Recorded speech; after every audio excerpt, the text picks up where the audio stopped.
The quantum communication array screamed with static, then silence. Captain Elena Rodriguez gripped the command console of the reconnaissance shuttle, her knuckles white beneath the smart fabric gloves. New Lima Colony, a thriving human settlement of 3.2 million people, was dying in real time across her holographic displays. Massive biomechanical ships of the Kraltheri Collective filled the visual spectrum, organic vessels that pulsed with an unholy combination of living tissue and metallic structures. Their weapon systems looked like massive, writhing tentacles of crystalline energy, each discharge capable of reducing entire city blocks to plasma in microseconds. Where conventional weapons would have left craters, the Kraltheri left nothing but molecular vapor. "Maintain distance," Elena muttered to her co-pilot, Lieutenant Jamal Khoury. "We need visual confirmation, not a suicide mission." The shuttle's advanced stealth systems, the pinnacle of human miniaturization and adaptive camouflage technology, kept them invisible, but Elena knew their window was rapidly closing. The Kraltheri had advanced sensor technologies that could potentially pierce their best concealment. Another wave of energy burst from the alien vessels. The colony's defensive grid, a network of quantum lock shield generators, flickered and died. Elena watched in horror as entire residential complexes simply ceased to exist, their millions of inhabitants reduced to atomic dust in less than a heartbeat. Her communication implant chirped, a priority channel, one that she recognized immediately, her brother Miguel's emergency frequency. "Elena," his voice crackled, filled with a mixture of terror and something else. "Determination. I'm transmitting critical data. You need to see this." She could hear weapon discharges in the background, the sounds of desperate last-stand defense. New Lima's colonial militia was fighting with everything they had, knowing full well their chances were microscopic. "Miguel, get to an evacuation point," she commanded, her voice breaking slightly. A bitter laugh came through the channel. "No evacuation left, sis. But I found something. Something about how they think, how they operate." The transmission included a data package, heavily encrypted, compressed into a format that would take significant processing power to decode. Miguel had always been brilliant, even as a child. If he said this was important, it was more than just important. It was potentially game-changing. Lieutenant Khoury spoke quietly. "Captain, we can't stay much longer. Their sensor sweeps are getting more aggressive." Elena's mind raced. Protocols dictated immediate retreat. Military doctrine suggested gathering intelligence from a safe distance. But this was her brother. This was 3.2 million human lives being systematically erased. The Kraltheri attack was unlike anything humanity had encountered. Previous encounters suggested they were more than just a military force. They were a collective consciousness, a civilization that processed information and made decisions as a unified neurological network. Each ship, each soldier was less an individual and more a cell in a massive galaxy-spanning organism. New Lima was just another conquest, another data point in their systematic elimination of potential threats. But Miguel's transmission suggested something different, a potential weakness, a crack in their seemingly impenetrable facade. "One more minute," Elena said to Khoury, her voice steel. The last defensive positions of New Lima were falling. Massive biomechanical tendrils from the Kraltheri ships were now physically consuming what remained of the colony's infrastructure. It wasn't just destruction. It was total consumption. Her brother's final transmission came through. A series of complex algorithmic patterns, quantum-encrypted data streams, and what seemed like random burst communications. But Elena knew Miguel. Nothing he did was ever random. "Maintain transmission lock," she ordered Khoury. The last fragments of New Lima disappeared in a final massive energy discharge. Where a thriving human colony had existed moments before, now there was only vacuum and scattered atomic debris. Elena Rodriguez had just watched her homeworld die. But she had also received something far more valuable than vengeance. A weapon. A hope. The quantum decryption chamber hummed with an intensity that made Dr. Akira Chen's prosthetic arm tingle.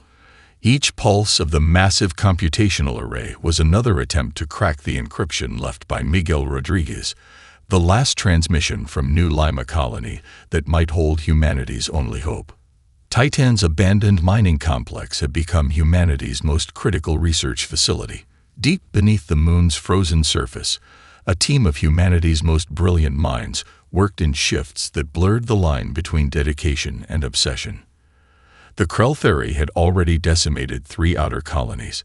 New Lima was just the latest, and potentially the most significant, casualty. Another layer, muttered Dr. Elena Rodriguez, her brother's data now her sole mission. She hadn't slept in 72 hours, sustained by a cocktail of neural-enhancing stimulants and pure determination. Sergeant Marcus Reyes, head of security, watched the team with a mixture of admiration and concern. His cybernetic eye, a remnant from the early solar conflicts, scanned the facility constantly. The underground complex was a fortress, but they all knew the Krell theory had methods of detection that defied conventional understanding. The quantum array suddenly flashed. Red, then green, then a sequence of colors that shouldn't exist in any known spectrum. "Got something," Akira said, his voice unnervingly calm. The prosthetic arm began to interface directly with the decryption system, a marvel of human engineering that was part computer, part neural network, part weapon. What emerged was not a simple data file. It was a complete architectural blueprint of Krell theory consciousness. Miguel Rodriguez had done the impossible. In the moments before New Lima's destruction, he had mapped out the fundamental weakness of the most advanced collective intelligence humanity had ever encountered. The Krell theory weren't just a technological civilization.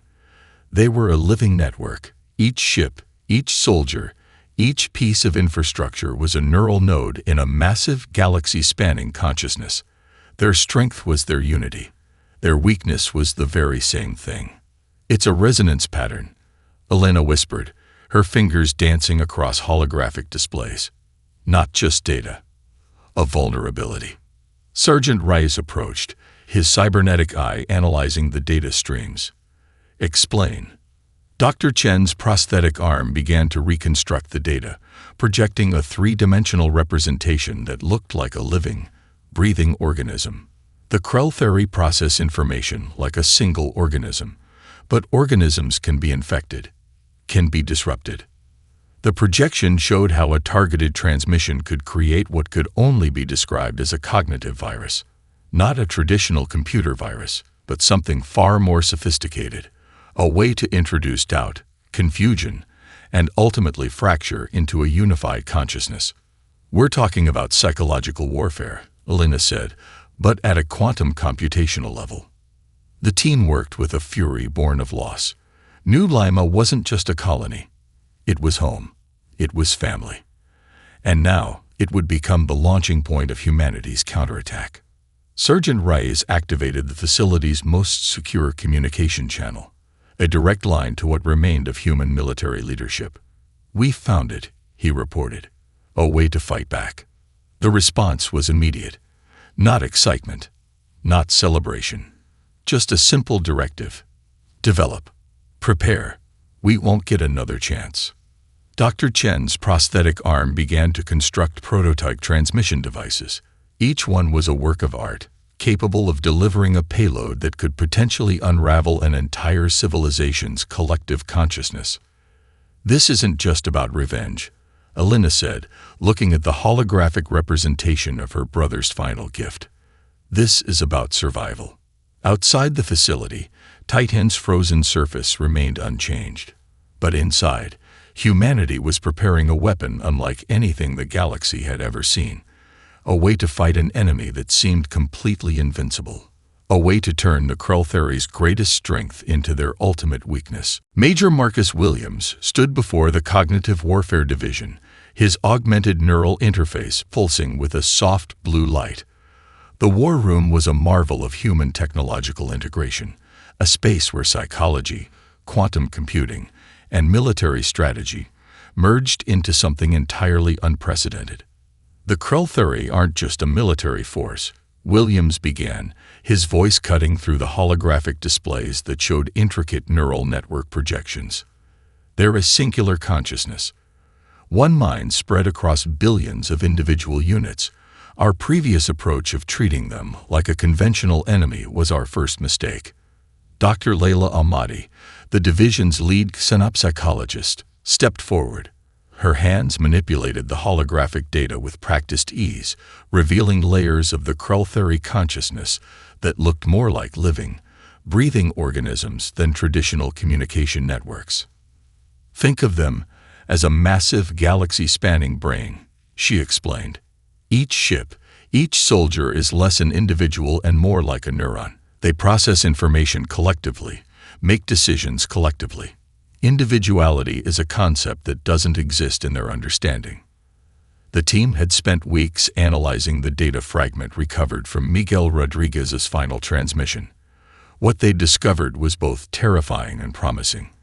The Krell theory's unified consciousness was their greatest strength and their most exploitable weakness. Captain Elena Rodriguez watched from the side, her brother's final gift driving every calculation. The quantum encrypted data had revealed more than just technical specifications. It had shown a fundamental truth about the alien collective.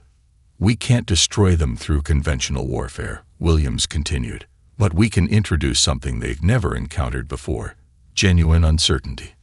The first wave of psychological attacks would be subtle. Quantum encrypted transmission packets designed to introduce microscopic inconsistencies into the Krell theory's collective thought process. Not outright lies, but carefully constructed information fragments that would create the smallest seeds of doubt.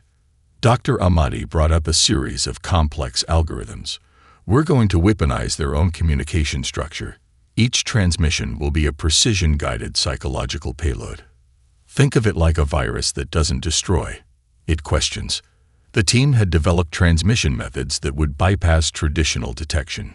Quantum entangled communication relays that could transmit information instantaneously across vast distances, carrying payloads designed to create cognitive dissonance.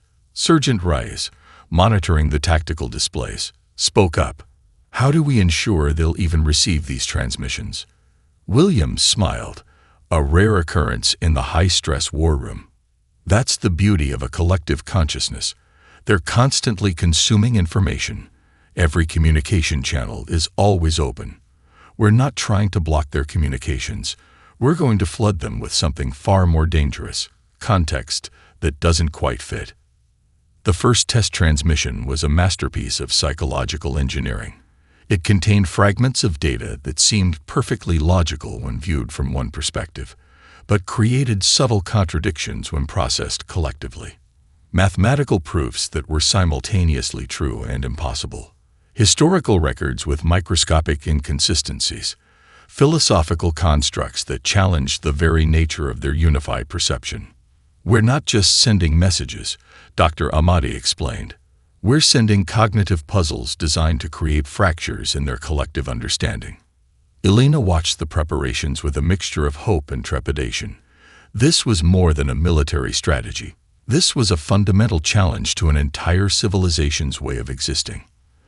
The first transmission would target a Krell-theory communication hub near the Orion Arm, a massive neural nexus that processed information for dozens of star systems. As the quantum relays powered up, the room went silent. Transmission in 3, Sergeant Reyes counted down. 2, 1. A soft pulse. Nothing more. But on the holographic displays, something extraordinary began to happen. Tiny fluctuations, microscopic variations in the massive neural network that represented Krell-theory communication. The first crack had been made. Humanity's real weapon wasn't technology. It was the ability to make an entire civilization question its own existence. The genetics lab beneath the Andes Mountains was more akin to a cathedral of human innovation than a traditional research facility. Dr. Nia Okonkwo moved between holographic displays, her movements precise and calculated, each gesture interfacing with systems that blurred the line between biological and technological. We're not creating a weapon, she muttered to herself. We're designing a philosophy. The viral algorithm was humanity's most ambitious project. Part computer virus, part genetic weapon, part philosophical construct. It was designed to do something no conventional weapon could achieve. To make the Krell question their very existence. Her primary assistant, Dr. Kai Zhang, adjusted a quantum-entangled neural interface. His augmented hands moved with a fluidity that suggested more machine than human. The last simulation showed a 0.03% deviation from our initial projections, he reported. Nia's eyes never left the holographic representation of their creation. The algorithm was a living thing, a construct that could adapt, learn, and propagate in ways that defied traditional understanding of both computer science and genetic engineering. The Krell believe in absolute unity, Nia explained, speaking as much to herself as to Kai. Their entire civilization is built on the premise that individual thought is a vulnerability. We're going to prove that individual thought is actually their salvation. The viral algorithm was encoded with a complexity that made traditional encryption look like child's play. It wasn't just a piece of code. It was a cognitive seed, designed to introduce the most dangerous concept possible to a collective consciousness, individual perspective. Each line of code was a carefully crafted philosophical argument, mathematical proofs that contained inherent contradictions, historical narratives that challenged the Krell theory's fundamental understanding of their own existence, linguistic constructs that introduced the concept of individual interpretation. Kai brought up the latest simulation results. Propagation model is stable. Adaptive response matrix is functioning at 99.87% efficiency. The facility was a fortress within a fortress, located deep beneath the ends, shielded by quantum interference generators and geological mass. It represented humanity's most closely guarded secret. If the Krell theory ever discovered this place, the entire project would be compromised. Captain Alina Rodriguez entered the lab, her presence immediately changing the atmosphere. She carried with her the final piece of the puzzle, the encrypted data from her brother Miguel's last transmission. "How close are we?" she asked. Nia's smile was both terrifying and beautiful. "We're not just close. We're ready to rewrite the definition of warfare." The viral algorithm was designed to do something unprecedented. It wouldn't destroy the Krell theory. It would liberate them. Each transmission was a quantum-encrypted package that would introduce microscopic variations in their collective thought process, tiny seeds of individuality that would grow exponentially. "Think of it like a cognitive immune response," Nia explained. "We're introducing an antibody that attacks the very concept of collective suppression." The primary delivery mechanism was elegant in its simplicity. Quantum-entangled communication relays would transmit the algorithm through the Krell theory's own communication networks. Each transmission would look like a standard information packet, but buried within would be the most dangerous weapon humanity had ever conceived. Kai brought up the final simulation. The viral algorithm was alive, a digital organism that could adapt, learn, and propagate faster than any biological or technological system could contain. "We're not just fighting a war," Alina said, watching the holographic display. "We're starting a revolution." The first full-scale test was scheduled within hours. A transmission targeted at a major Krell theory communication hub near the Orion Arm. If successful, it would be the first step in humanity's most ambitious counterattack. Dr. Okonkwo made a final adjustment. Her fingers danced across quantum interfaces that seemed to breathe with their own intelligence. "Transmission ready," Kai announced. The room held its breath. Outside, the Andes Mountains remained unchanged. But inside this hidden facility, humanity was about to change the course of galactic civilization, one line of code at a time. The Battle of Proxima Centauri was never meant to be a traditional engagement. As the experimental warship Prometheus drifted among the Krell theory battle fleet, Captain Alina Rodriguez understood that every moment was a carefully orchestrated symphony of chaos. Transmission sequence initiated. Lieutenant Jamal Khoury reported, his hands dancing across quantum communication interfaces. The bridge of the Prometheus was a marvel of human engineering, part warship, part advanced research platform, entirely a weapon of unprecedented design. The first signs of the viral algorithm's impact were subtle, so subtle that the Krell-Theory collective wouldn't recognize the threat until it was too late. A Krell-Theory battle cruiser, a massive organic vessel that pulsed with living technology, suddenly hesitated in its attack pattern. Its weapon systems flickered, not with traditional malfunction, but with something far more insidious: uncertainty. Target Alpha is experiencing cognitive dissonance, Dr. Akira Chen reported from his remote station. His prosthetic arm interfaced directly with the ship's systems, monitoring every microscopic change. The viral algorithm is introducing targeted philosophical constructs into their collective consciousness. Alina watched the holographic displays with a mixture of scientific fascination and personal vengeance. Each moment was a tribute to her brother Miguel, whose final transmission had made this possible. The Krell-Theory fleet began to change, not dramatically, not obviously, but with the kind of subtle shifts that suggested something fundamental was breaking down. Their unified consciousness is fragmenting, Sergeant Marcus Reyes observed. His cybernetic eye tracked computational patterns that would be invisible to any traditional sensor array. We're not destroying them. We're liberating them. Another Krell-Theory vessel began to drift. Its biomechanical systems no longer moved with the precise, collective coordination that had made the species so terrifying. Instead, it moved with something new, something unprecedented: individual uncertainty. Transmission depth at 47%, Corey announced. Cognitive variance increasing exponentially. The viral algorithm was doing something no traditional weapon could achieve. It was introducing the concept of individual perspective to a species that had never known such a thing. Each transmission was a carefully crafted philosophical argument, a mathematical proof that contained inherent contradictions, a historical narrative that challenged their fundamental understanding of existence. Dr. Chen's analysis showed the progression. The Krell-Theory's massive neural network, their collective consciousness, was developing microscopic variations, tiny fractures that would grow into fundamental rifts. They're beginning to see themselves as individuals, Elena whispered, almost in awe. The Prometheus moved through the Krell-Theory fleet like a ghost. No weapons fired. No traditional combat engaged.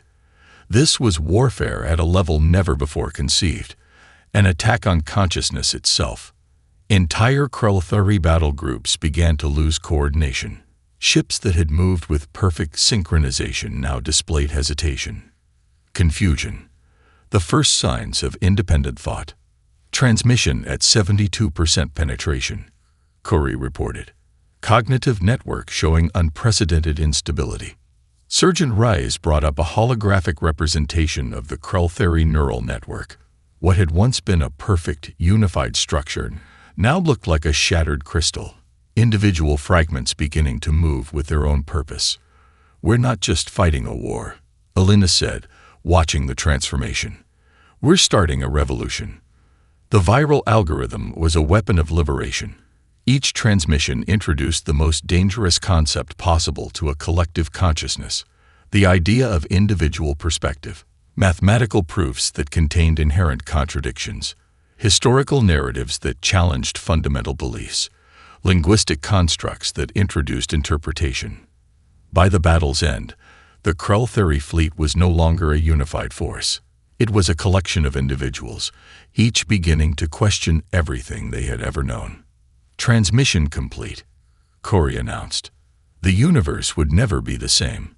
Humanity had just invented a new form of warfare, not through destruction, but through understanding. The Krell-Theory orbital archives, once the most secure repository of collective knowledge in the known galaxy, was now a monument to chaos. Dr. Nia Okonkwo watched the real-time data streams with a mixture of scientific fascination and profound ethical contemplation. The viral algorithm was no longer just a weapon. It had become a catalyst for an entire civilization's rebirth. Total cognitive network fragmentation at 89.6%, Dr. Kai Zhang reported, his augmented interface pulsing with streams of quantum-encrypted data. We're witnessing the complete dissolution of a collective consciousness. What had begun as a precise military strategy was now transforming into something far more profound. The Krell-Theries unified neural network, once an impenetrable galaxy-spanning intelligence, was breaking apart into individual consciousness nodes. Ships that had once moved with perfect synchronization now drifted aimlessly. Communication networks dissolved into a cacophony of individual voices, each discovering something revolutionary. The concept of self. Captain Elena Rodriguez studied the holographic displays, her brother Miguel's final transmission etched into every calculation. "This isn't destruction," she said softly. "This is liberation." The viral algorithm had done something unprecedented. It hadn't just attacked the Krell-Theory collective. It had introduced the most dangerous concept possible to a species that had never known individual thought. Mathematical paradoxes, philosophical constructs, linguistic variations that challenged their entire understanding of existence. Sergeant Marcus Reyes tracked the systemic collapse from the command center. His cybernetic eye processed billions of data points per second, watching as what was once a unified civilization began to fracture. "Their entire infrastructure is dependent on collective processing," he observed. "Every system is breaking down because they've never conceived of independent operation." Massive orbital complexes began to drift. Entire planetary defense networks went offline. The Krell-Theory had been so dependent on their collective consciousness that the introduction of individual perspective was literally causing their technological infrastructure to disintegrate.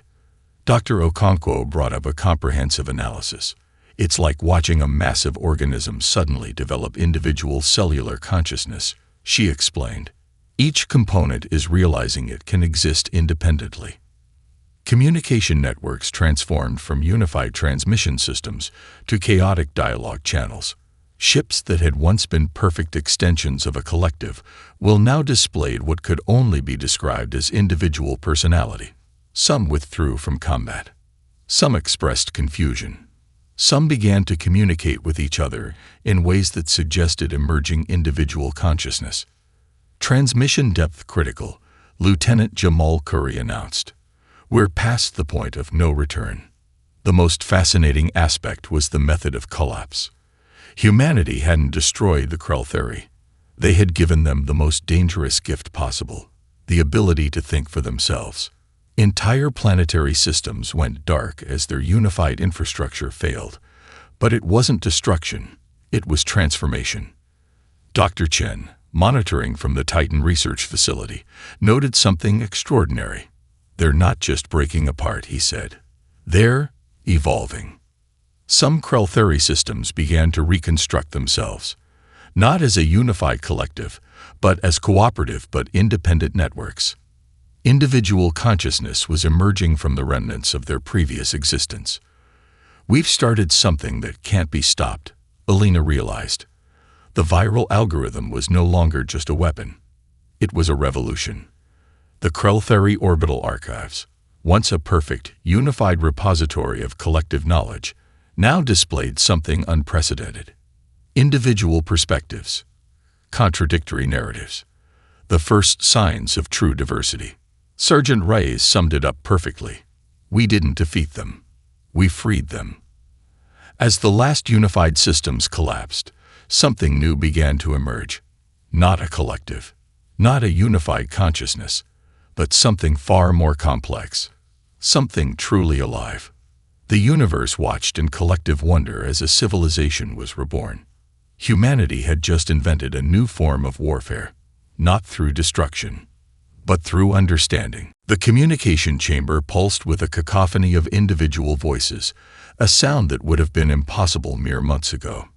Major Marcus Williams watched the holographic displays, witnessing the most extraordinary psychological transformation in galactic history. Krell-Theory communication nodes, once a perfect, unified network, now resembled something closer to a chaotic human debate forum. Individual perspectives fought, argued, contemplated. Where there had been absolute unity, now there was diversity. Dr. Layla Ahmadi, the xenopsychologist who had been instrumental in designing the viral algorithm's psychological payload, leaned forward with intense concentration. "We're watching the birth of individual consciousness in real time," she whispered. Captain Elena Rodriguez stood beside her, the weight of her brother Miguel's final transmission still driving every calculation. The carefully constructed communication packets were doing more than just introducing doubt. They were fundamentally reshaping an entire civilization's understanding of existence.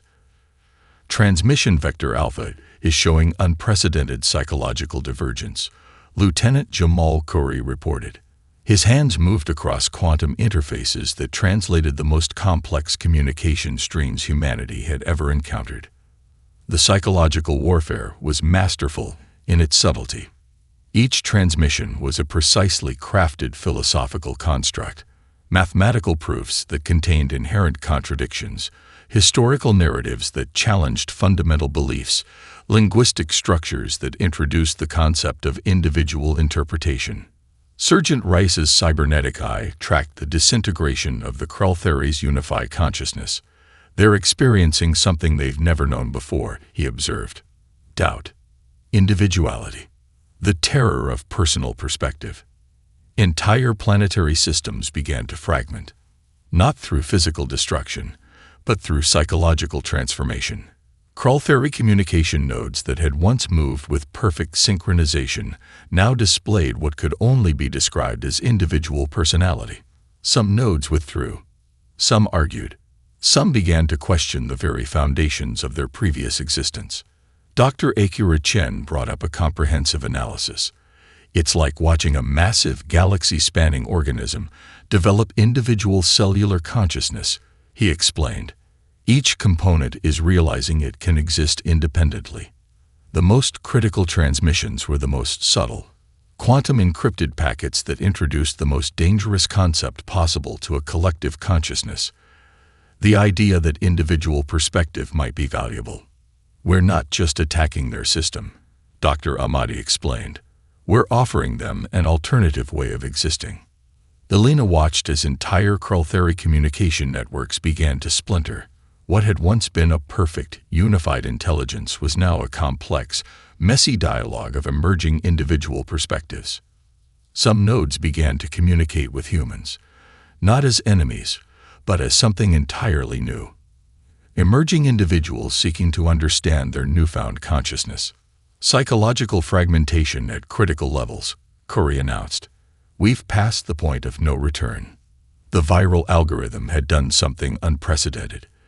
It hadn't just attacked the Krell-Theres collective. It had given them the most dangerous gift possible: the ability to think for themselves. Sergeant Rice summed it up perfectly. "We're witnessing the most sophisticated psychological operation in galactic history." Entire communication networks transformed. Some Krell-Theres nodes sought to maintain elements of their previous collective existence. Others embraced total individuality. The diversity was extraordinary, a complete inversion of their previous unified consciousness. "They're experiencing the full spectrum of individual emotion," Dr. Ahmadi observed. "Fear, excitement, confusion, hope." The communication chambers became a testament to the power of individual perspective. Where there had once been perfect unity, now there was beautiful, chaotic diversity.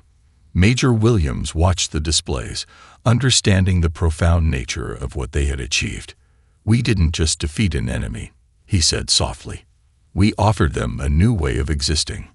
As the last unified systems collapsed, something new began to emerge.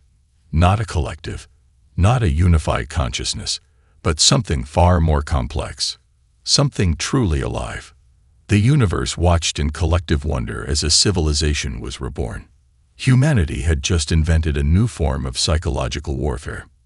Not through destruction, but through understanding. The diplomatic chamber on the neutral station of Nexus Prime was unlike any negotiation in galactic history. Captain Elena Rodriguez stood at the center, surrounded by emerging Krell-Theres representatives, each now a distinct individual, no longer part of a collective consciousness. "You didn't just defeat us," said Krellix, the first individually named Krell-Theres representative. Its body, once a uniform biomechanical structure, now displayed subtle variations that spoke of emerging individuality. "You liberated us." Dr. Nia Okonkwo and Major Marcus Williams flanked Alina, representatives of the most sophisticated psychological and technological intervention ever conceived. The viral algorithm had done more than win a war. It had sparked a civilization-wide transformation. The Krell delegation represented something unprecedented. Where once there had been perfect uniformity, now there was diversity, different perspectives, individual desires, emerging personalities that had no precedent in their previous collective existence. "We offered a choice," Alina explained, her voice carrying the weight of her brother Miguel's final transmission. "Integration or isolation, growth or stagnation." Most of the Krell had chosen integration, not submission, but a radical reimagining of their entire civilization structure. The viral algorithm had introduced something far more dangerous than physical weapons, the concept of individual perspective. Sergeant Marcus Reyes monitored the diplomatic proceedings, his cybernetic eye tracking microscopic details that would have been invisible to traditional sensors. The negotiations were more than a peace treaty. They were the restructuring of an entire galactic paradigm. Dr. Akira Chen presented the comprehensive analysis. The viral algorithm had not just defeated the Krell, it had given them a path to true evolution. Entire planetary systems were now reconstructing themselves. Communication networks that had once been perfectly unified now hummed with the beautiful chaos of individual dialogue. "We understand now," Krellix continued, "that our previous existence was a form of collective imprisonment. The transformation was total. Where the Krell had once been a singular, unified consciousness that sought to eliminate all difference, they were now becoming something entirely new. A civilization of individuals who could cooperate without losing their unique perspectives." Lieutenant Jamal Khoury brought up the latest data streams. Entire Krell technological systems were being reimagined. Their biomechanical infrastructure, once a perfect, unified network, was now a diverse ecosystem of individual innovations. "You gave us the most dangerous gift possible," another Krell representative stated. "The ability to be ourselves." The diplomatic resolution was unlike any in galactic history. It wasn't a surrender. It wasn't a conquest. It was a complete reimagining of what civilization could be. Dr. Layla Almaty, the xenopsychologist who had been instrumental in designing the psychological payload, explained the profound nature of their intervention. "We didn't just change a civilization," she said. "We offered them a new way of existing." Humanity had done something unprecedented. They had transformed a total war into an opportunity for galactic restructuring. The viral algorithm was now being studied as a model of conflict resolution, not through destruction, but through understanding. Not through elimination, but through liberation. Alina Rodriguez thought of her brother Miguel. His final transmission had been the seed of this entire intervention, a moment of brilliant insight in the face of total destruction. "We're offering you a partnership," Alina told the Krell representatives. "Not as conquerors, not as enemies, but as fellow explorers of what consciousness can be." The diplomatic chamber fell silent. The weight of transformation hung in the air. Krellix spoke for the first time with something that could only be described as hope. "We choose to grow." Outside the station, the galaxy watched. Humanity had just rewritten the rules of warfare, of civilization, of understanding itself, not through destruction, but through the most powerful weapon imaginable: empathy.